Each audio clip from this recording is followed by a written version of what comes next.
as you may know, Steve Jones is a man of few words, so I thought I would do a small unboxing video of the Checkmate Amiga 1500 Plus. Very nice box. In here is the keyboard, and some accessories. So this looks like, this looks like the panel that goes down at the bottom in the middle. So eventually what I'd like to do is try and fit my compact flash cards or some micro SD cards that will run off the ACA 500. What's that? That looks to be a panel for my Gotek, so I can have that mounted on the inside. Let's just grab a knife and have a look.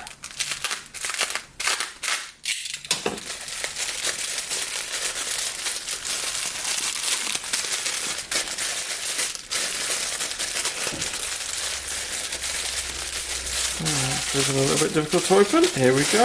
Oh, that's very nice. Very, very nice. I went for the cream coloured unit instead of the black, and I'm liking this. It seems to be very traditional PC circa 1980s, 1990s. But that looks to be a well printed, or not a 3D printed, a well made fit. So it looked nice, that. Next up is the keyboard. So this looks like it's got the extension kit. What I might try and do is see if I can swap that black cable. I'd quite like an orange corded one, you know, like on the old BT telephones. It looks to have got a black DIN socket, which I think Steve was saying they struggle to find any manufacturers that make them any other colours than black, which is probably why he's gone for a black cable as well. But what I might see if I can do is, like I say, replace the cable and maybe some coloured heat shrink or something like that to make it pop a little bit. Checkmate sticker in there as well. I don't know if you can look closely. There's ever so slight small burrs just on the edge there. I might get a file and just file that ever so slightly, but by the time the keyboard's in there, I suspect I'll never see it. I imagine there's some feet to stick on there. If not, I'll have some little pads, but it's nice to have a external keyboard.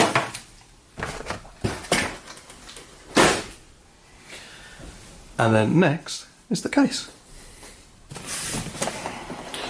I've gone for the A500, so I'm going to fit one of my Amiga 500s in this. So I've probably got that rear panel already fitted. Case is modular, so they can support Amigas, 600, 1200s I think was said. Different colours, and then obviously PC variants, quite why you'd want a PC. The Amiga's more than capable of opening this up. Let's see if we can get this out. So, keyboard, no. Manual, add in, lots of unboxing.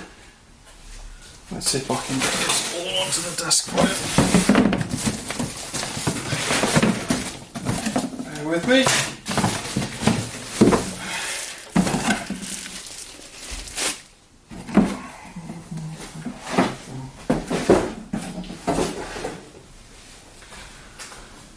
And what we've got here, well, let's go back. So, what was included?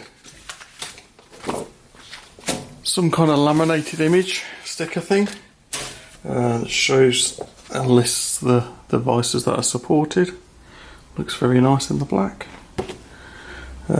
Campaign launching soon, so I imagine this is part of his merchandise for getting the Kickstarter up and running, which is now fulfilled now. So I bet these are kind of spare, and a very, very nice manual. So this looks like he spent a fair good time explaining how all this goes together.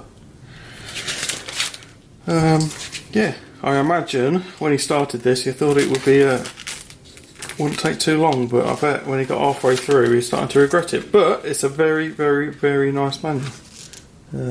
Well explained, good images. Fantastic. I think my name's in the back of there. In fact, I know it is. And now, if we go for the Amiga, let's see if we can understand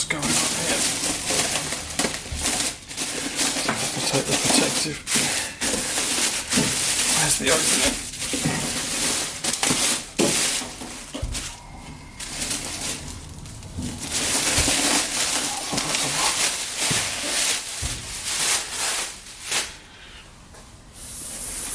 And there we go. Very, very nice. Very nice.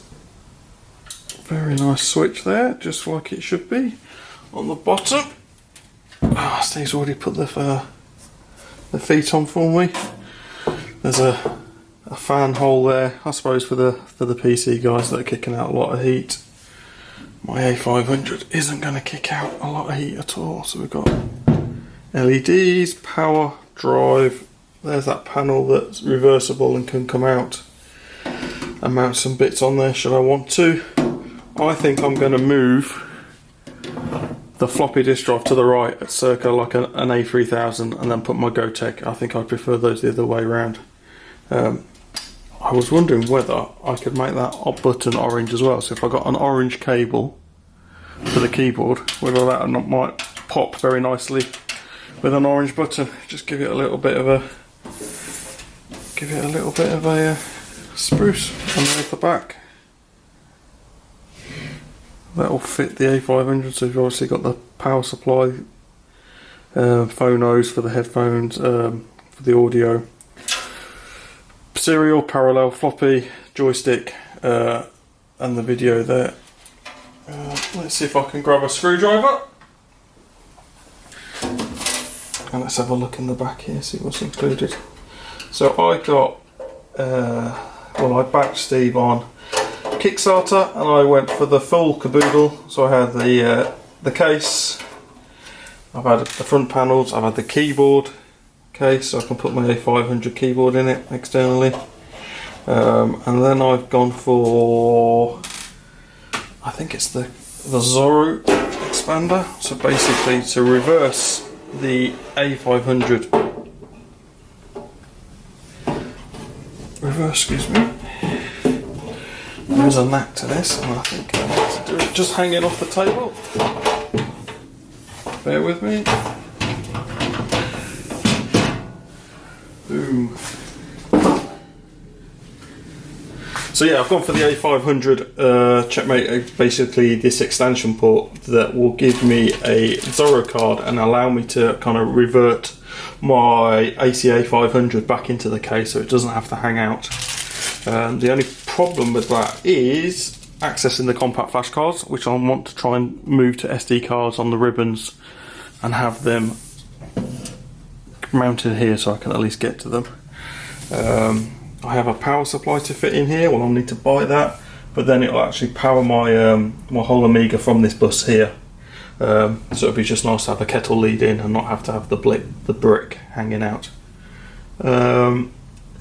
There are some questions about whether the ACA will work on this expansion board. It seems to be very highly strung expansion board for the A500. So any fiddling or lengthening of the bus tracks, it seems to be a bit sensitive to it. So some people are struggling with it. We'll just have to wait and see. But yeah, we'll give it a go. But all in all, this looks fantastic. The finish is amazing. It just feels like a solid computer, and the front as well. It feels great. But yeah, I thought I'd give you a bit of a rundown, really. I'm going to try and make some more of these videos while I'm putting the A500 into this, so you can hopefully see me building it. And then we'll obviously get to the bit where we put the ACA 500 in it and see what happens. But yeah, we'll see what happens.